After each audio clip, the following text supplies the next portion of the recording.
खबर धार से है। धार जिले के सिंघाना बस स्टैंड के पास ज्वेलर्स से लाखों की लूट का मामला सामने आया, जहां ग्राहक बनकर आए 4 बदमाश पिस्टल के दम पर लाखों की सोना चांदी और नकदी लूट कर फरार हो गए। लूट की वारदात सीसीटीवी में कैद हुई है, जिसके आधार पर पुलिस बदमाशों की तलाश में जुट गई।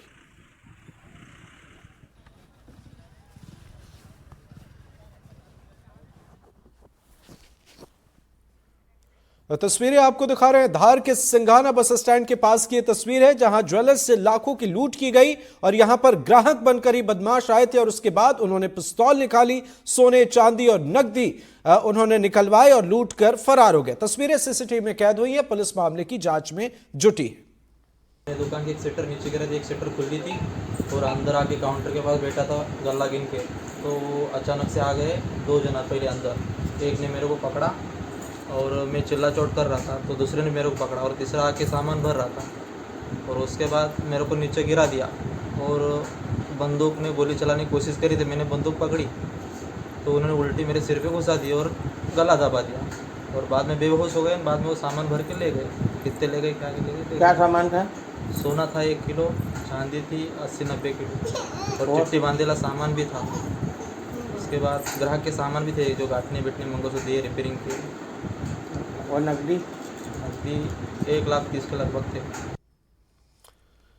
और खबर सतना से, जहां जिला प्रशासन और खाद्य सुरक्षा विभाग ने बड़ी कार्रवाई करते हुए नकली पनीर की खेप पकड़ी है। जानकारी के मुताबिक रेलवे स्टेशन पर पार्सल के जरिए नकली पनीर भेजा गया था, जिसे खाद्य सुरक्षा विभाग ने पकड़ लिया और सैंपल जांच के लिए भेजे गए हैं। पनीर बेचने वाले और खरीदने वाले की पहचान नहीं हो पाई है, पर मामले की जांच की जा रही है कि आखिर ये कहां बनाए जाते हैं, कहां से इसे कहां भेजा जाता है और किस तरीके से इसे बाजारों में खपाया जाता है। फिलहाल सैंपल टेस्टिंग के लिए भेजे गए हैं।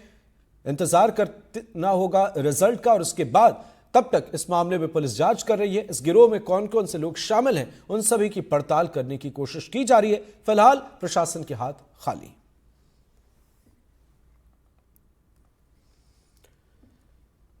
मध्य प्रदेश में आयुष्मान भारत योजना में घोटाला सामने आने के बाद सरकार ने बड़ा एक्शन लिया है। ग्वालियर में 8 अस्पतालों का रजिस्ट्रेशन रद्द किया जा रहा है। इन अस्पतालों में निरीक्षण के दौरान खामियां पाई गई थी। दरअसल 10 सदस्यीय टीम ने ग्वालियर के 64 अस्पतालों का निरीक्षण किया और इस दौरान 8 अस्पतालों में कमी पाई गई, जिसके बाद इन अस्पतालों का पंजीयन निरस्त किया जा रहा है। वहीं कुछ अस्पताल संचालकों को सुधार करने के लिए कहा गया है। गौरतलब है कि बीते दिनों आयुष्मान योजना में घोटाला करने, मरीजों को जबरन अस्पताल के आईसीयू में भर्ती करने और इस नाम पर पैसे ठगने के आरोप में ग्वालियर के सर्वधर्म मल्टी स्पेशलिटी हॉस्पिटल को ब्लैक लिस्टेड किया गया था, जिसके बाद अफसरों और विशेषज्ञ सदस्यों की टीम ने जिले के अस्पतालों में औचक निरीक्षण कर कार्रवाई की।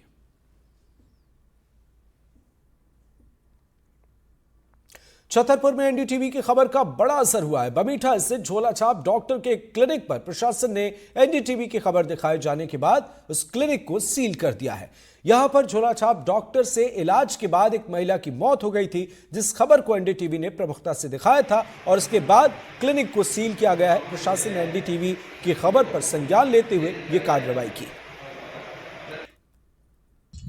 एक शांतिबाई रजक जो है 55 वर्ष उम्र, जो है एक महिला बमीठा में सचान क्लिनिक पर जो है उसकी डेथ हुई थी। इस संबंध में जो है आज हमने उसमें डॉक्टर के बयान लिए हैं और उनके कथन लेने के बाद वो दुकान को सील किया हुआ है और क्लिनिक संचालन संबंधी और उस महिला को क्या ट्रीटमेंट दिया गया और उस संबंध में जो भी दस्तावेज हैं उनके, वो हमने मंगाए हैं और उसको देख करके जो भी उसमें उचित कार्रवाई होगी वो हम करेंगे। तो क्या अभी सील किए गए हैं हॉस्पिटल वगैरह, वो मेडिकल वगैरह? अभी तो यही क्लिनिक सील की गई है और बाकी अभी और कार्रवाई चल रही है। और एनडीटीवी के खबर के इंपैक्ट की एक और तस्वीर हम आपको दिखाते हैं सिंगरौली से, जहां एक बार फिर एनडीटीवी की खबर का असर हुआ है। इंपैक्ट की एक बेहतर तस्वीर नजर आ रही है। जोगियानी गांव में ग्रामीण कई सालों से दूषित पानी पीते आ रहे थे और यहां ग्रामीण गड्ढे से दूषित पानी लेने को मजबूर थे। एनडीटीवी ने ग्रामीणों की परेशानी को प्रमुखता से दिखाया। खबर दिखाए जाने के बाद प्रशासन एक्शन मोड में आया। गांव में हैंडपंप लगवा दिए गए हैं। इसके चलते अब लोगों की समस्या दूर हो गई है और ग्रामीण बेहद खुश हैं। उन्होंने एनडीटीवी का धन्यवाद किया है। अब आपको क्या समस्या है यहाँ पे, क्या बकाया रह गया है? रोड अच्छा, आपके यहाँ आने जाने की कोई व्यवस्था नहीं है? नहीं है। अच्छा, तो आप लोग तो फिर बीमार होते होंगे तो हॉस्पिटल जाने के लिए बड़ा तकलीफ होती होगी। हाँ, सब होला।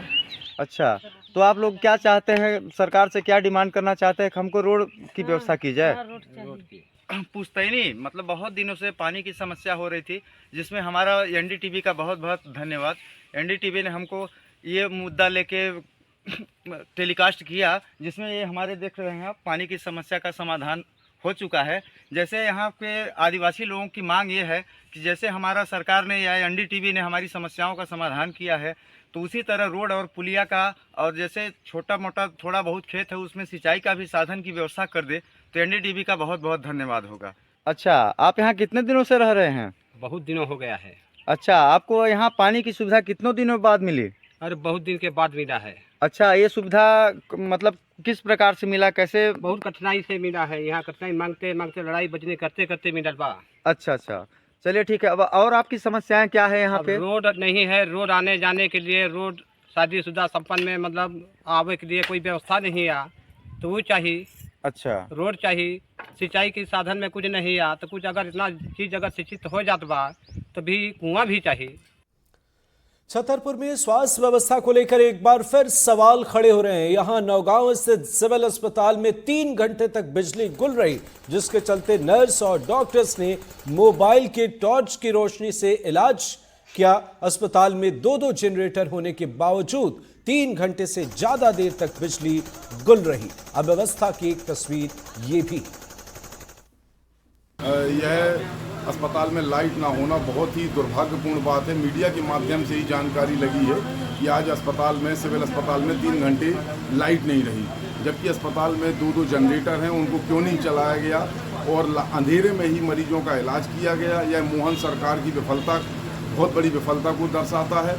इस मामले में सीएमएचओ, बीएमओ और कलेक्टर को संज्ञान लेना चाहिए। किसी मरीज की जान भी जा सकती थी। यह लगातार कई दिनों से हो रहा है कि लाइट ना होने के कारण कई प्रकार की परेशानियां अस्पताल में और नगर के लोगों को उठाना पड़ा। काफ़ी ज़्यादा आंधी यहाँ चली, जिस कारण से व्यवस्थाएं जो लाइट की थी वो समय से नहीं हो पाई, और इसके लिए मैंने अधिकारियों और जो कि इस चीज़ के लिए जिम्मेदार थे उनको हमने कॉल किया, और जितने जल्दी से जल्दी हो सका तो ये हमने व्यवस्था कराई। आपकी कुआं की तबीयत खराब हो गई? पिताजी की? हाँ जी, हमारे पिताजी यहाँ से कब से भर्ती होते? कल से है। कल से। तो आज के बजे से लाइट चली गई, क्या बजे से परेशान हो रही? 4 बजे से। 4 बजे से लाइट नहीं आई है। हाँ। और बज के गए 7 बज गए, 3 घंटा से लाइट नहीं है। हाँ। तो ऐसी गर्मी में ऐसी परेशान हो रही, मच्छर काट रहे जैसे हैं। कहीं नहीं है थे कौन से तुमने स्टाफ में कि लाइट जलवा दो? मतलब ऐसे ही चल रहा है कि लाइट जला दो। अब पिताजी भी कहत रहा है कि भाई साहब लाइट जलाओ कोई भी। और खबर खरगोन से, जहां कोयले से भरे ट्रक में लगी भीषण आग से लाखों का कोयला जलकर खाक, ट्रक जलकर खाक। ड्राइवर ने कूद कर बचाई है जान। फायर ब्रिगेड की टीम ने आग पर पाया है काबू। तस्वीरें आपको दिखा रहे हैं, देखिए आप। खरगोन की ये तस्वीर है जहां पर प्रशासन के सामने एक बड़ी चुनौती आ गई थी, हालांकि इस आग पर काबू पा लिया गया है। खरगोन की ये तस्वीर दिखा रहे हैं, कोयले से भरे ट्रक में ये आग लगी और इसके बाद देखिए हाल क्या है। 2 तस्वीरें आपको दिखा रहे हैं। पहली तस्वीर आप देख रहे हैं जहां पर इस आग पर काबू पाने की कोशिश, किस तरीके से दमकल विभाग की टीम पहुंचती है और आग लगने के बाद क्या तस्वीर नजर आती है। दूसरी तस्वीर हम आपको उस वक्त की दिखा रहे हैं जब ट्रक इस आग की आगोश में है। देखिए आप किस तरीके से यहां पर आग की लपटें उठती नजर आ रही।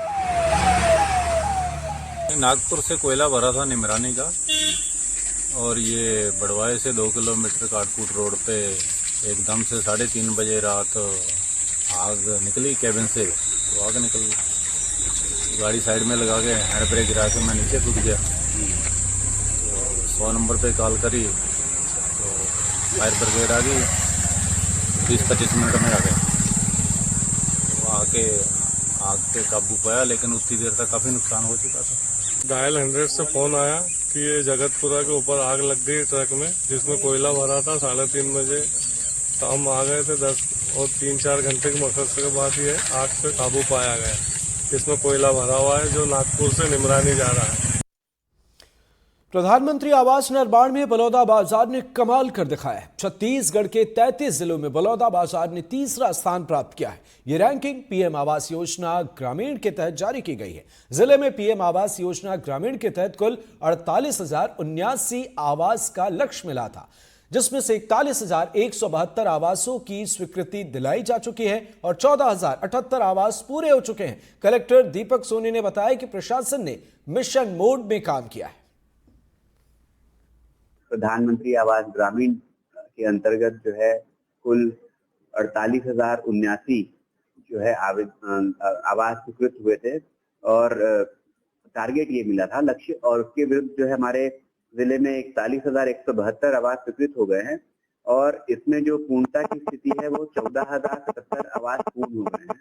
ये दर्शाता है कि कितने हर्षोल्लास के साथ और उत्साह के साथ हमारे जिलेवासी जो है प्रधानमंत्री आवास योजना अंतर्गत सहभागिता निभा रहे हैं। जैसे ही आवास मिलता है और कार्य जल्द से जल्द कंप्लीट कराकर आवास पूर्ण करा रहे हैं, तो इससे जिला प्रशासन का भी मनोबल बढ़ता है।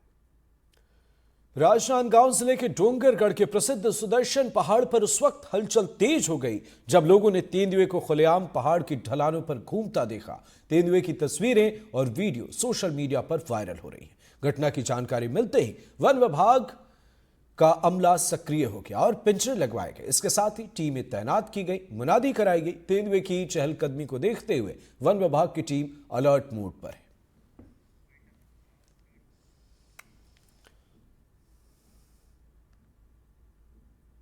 और इसी के साथ इस बुलेटिन में फिलहाल इतना ही। बाकी खबरों के लिए आप देखते रहिए एनडीटीवी मध्य प्रदेश छत्तीसगढ़। नमस्कार।